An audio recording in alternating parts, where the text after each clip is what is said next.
So hello friends, welcome to the channel Friday AK. So आज हम आपके लिए लेके आए हैं ओली न्यू यूनिक हॉरर स्टोरी। तो ये हॉरर स्टोरी जो आपने पहला पार्ट देखा था बांसगरी नेपाल का, वो ये पार्ट 2 है। सो वीडियो को देखिए और इन्जॉय करिए। तो फ्रेंड्स, मेगा संक्रांति के 6 महीने बाद अर्जुन काठमांडू वापस लौट गया अपने काम पर। और अर्जुन के गांव वाले जो थे वो भी बहुत ज़्यादा खुश थे, क्योंकि अर्जुन हर महीने भंडारा करवाना शुरू भी कर चुका था। और वो हर महीने वहाँ पर जितने भी गरीब रहते हैं उन सभी को भंडारे में खाना दिया करता था, और उनको कपड़े और उनके लिए जो भी सुविधाएं वो कर सकता है वो सब करता था। और वो उन सारी चीज़ों का श्रेय दाई बांसगरी की, उसकी अपनी दाई, उसको दिया करता था, क्योंकि उन्होंने कहा था कि अगर वो भंडारा शुरू रहेगा तो वो कभी भी किसी को परेशान नहीं करेगी। सो उसी तरीके से भंडारा चला हुआ रहता है। पर एक रात फ़ोन आया गांव के मुखिया का, और गांव के मुखिया ने कहा, बेटा एक गलती हो गई बहुत ही बड़ी। तो अर्जुन पूछता है कि क्या गलती हुई। तो गांव के मुखिया कहते हैं, तू जो टोकरी काठमांडू ले गया था, उस टोकरी में से किसी ने एक लड्डू खा लिया, और उसी दिन से जंगल से किसी के ज़ोर ज़ोर से हंसने की आवाज़ आ रही है। इसकी वजह से गांव वाले भी बहुत ज़्यादा चिंतित हैं, और आए दिन कोई ना कोई बीमार हो रहा है गांव में। शायद से दाई गुस्सा है और बहुत ज़्यादा क्रोधित है कि हमने उसका एक लड्डू खा लिया इसी वजह से। अचानक अर्जुन के हाथ पैर कांपने लगे, क्योंकि उसे पता था कि उन्होंने बहुत बड़ी गलती कर दी है, और अब इसका भुगतान शायद से अर्जुन को करना पड़ा। अर्जुन के पूरे हाथ पाँव कांपने लगे, वो बहुत ज़्यादा डर गया। और अर्जुन के भी माइंड से बहुत वो भूल गया था इस सब खुशी में, और 6 महीने भी हो गए थे, तो वो सब कुछ भूल गया था कि टोकरी में एक लड्डू भी ले गया था, सो वो किसी ने खा लिया है। वो बहुत ही ज़्यादा चिंतित हो जाता है अर्जुन उसी वक्त। अर्जुन फ्लैट में, वहाँ पर बिजली भी गई हुई थी। अचानक किचन से किट किट की आवाज़ आने लगी, और अचानक से फ्रिज खुलता और बंद होता, जो कि सुन के अर्जुन बहुत ज़्यादा घबरा गया। उसी वक्त अर्जुन ने हिम्मत करके किचन की ओर जाने का सोचा, तो वो किचन की ओर गया, और उसने जाके देखा कि वहाँ पर पूरा ही पूरा अंधेरा है। तो उसने टॉर्च जलाई, और वहाँ पे टॉर्च जला के उसने देखा लाल कलर में खून की धब्बों से कुछ लिखा हुआ था, धोखा मत देना। और नीचे बांस के पत्ते बिखरे हुए थे। तो अर्जुन बहुत ज़्यादा चौंक गया, क्योंकि 50वें फ्लोर पे वो रहता था, और उतनी ऊपर तक किसी बांस का टुकड़ा भी वहाँ पर आना बहुत ज़्यादा मुश्किल है, क्योंकि उड़कर एक दो पत्ते आ सकते हैं, इतने सारे पत्ते तो उड़कर कभी नहीं आ सकते। तो अर्जुन और ज़्यादा डर गया। अचानक बाथरूम से पानी गिरने की आवाज़ आने लगी, और जब बाथरूम में जाकर टॉर्च लाइट जलाकर अर्जुन ने देखा, तो वहाँ पर लिखा हुआ था उसका नाम।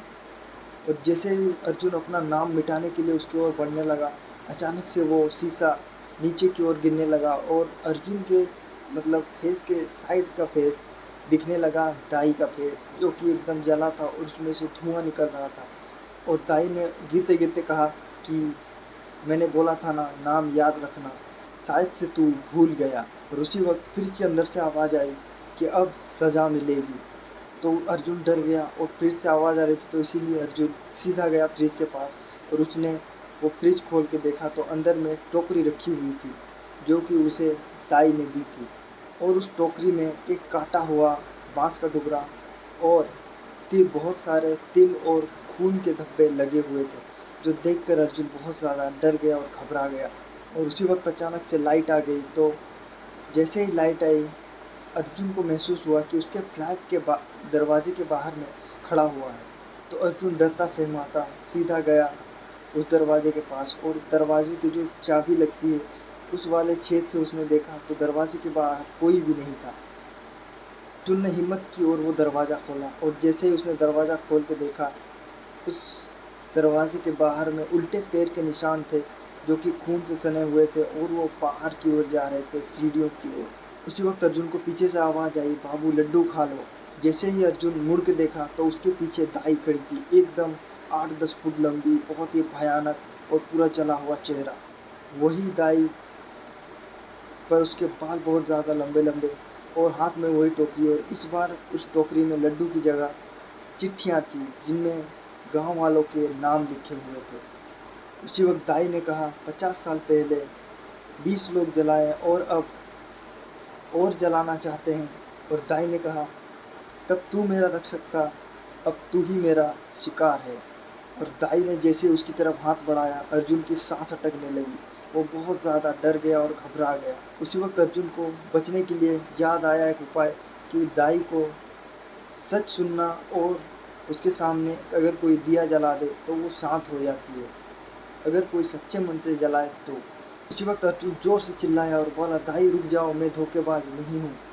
मैं अभी भी हर महीने भंडारा करवाता हूँ, देखो फ़ोन में फ़ोटो भी है, मैं हर महीने भंडारा करवाता हूँ। और सीधा उसने उस फ़ोन को दाई के मुंह में दिखाया, उसे मुंह के सामने फ़ोन रख दिया और उसको दिखाया। उसके मोबाइल पे मंदिर की फ़ोटो थी और वहाँ पर 200 लोग खाना खा रहे थे। और वहाँ पर एक बैनर भी बहुत बड़ा सा मारा हुआ था जिसमें लिखा था, दाई बांसगरी भंडारा। दाई अचानक से रुक गई, धुएं वाला चेहरा अचानक से कांपने लगा और दाई ने वो कागज़ वाली टोकरी ज़मीन पे पटक दी। और उसी वक्त दाई ने सवाल किया, अगर तू सच बोल रहा है तो फिर ये क्या है? और दाई ने उसे उसका बैग दिया। तो उस बैग में एक लड्डू का टुकड़ा था जो कि अर्जुन ने कभी खाया ही नहीं था। वो उसके बैग में छूट गया था। और दाई ने कहा कि ये लड्डू तूने नहीं खाया, लेकिन तेरे रूममेट ने शायद से ये लड्डू खा लिया और मुझे धोखा दिया। उसी वक्त अर्जुन के बाथरूम से उसके रूममेट रोहन के चीखने की ज़ोर से आवाज़ आई। वो पूरा नींद में था और उसके मुंह से बांस के पत्ते निकल रहे थे। तो उसी वक्त दाई भी वहाँ पहुँची और उसने देखा कि रोहन बहुत ज़्यादा तकलीफ़ में है। तो दाई ने उसके सिर पे हाथ रखा और दाई ने कहा कि इसने मेरा नाम लिखा और मजाक उड़ाया था, मैं इसको माफ़ नहीं करूँगी। अर्जुन पूरा घबराता हुआ दाई के पैर पकड़ लेता है अपने दोस्त के लिए।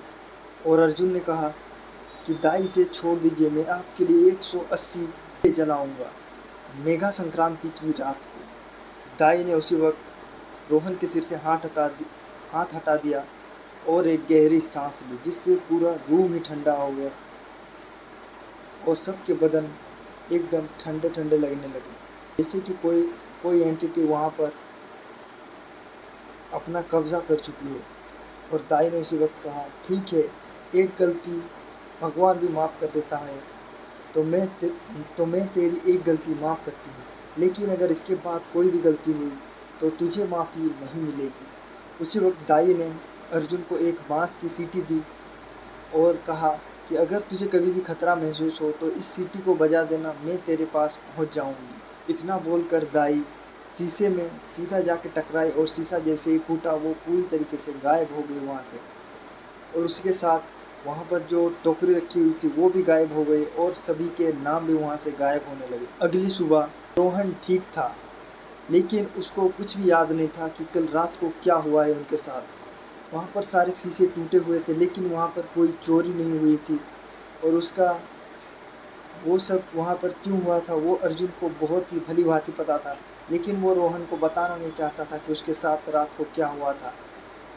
क्योंकि अगर वो रोहन को बताता वो भी एक दाई के साथ धोखा ही होता। तो इसी वजह से अर्जुन ने रोहन को कुछ भी नहीं बताया और कहा, शायद से कल रात को बहुत ज़्यादा बारिश और बहुत ज़्यादा तूफान चला, इसी वजह से शीशे गिर के टूट गए और मैं उस रात को खिड़की और दरवाजे बंद करना भी भूल गया था, शायद इसी वजह से सारे शीशे टूट गए होंगे। तो रोहन भी कहता है, और ठीक है फिर। और बांसगरी में कोई भी अगर अकेला जंगल से जाता हो तो अभी भी दाई उसकी रक्षा करती है और उसकी मदद करती है और उसके बदले उसे कहती है, बाबू धोखा मत देना। सो हेलो फ्रेंड्स, कैसी लगी आज की हमारी ये स्टोरी आपको?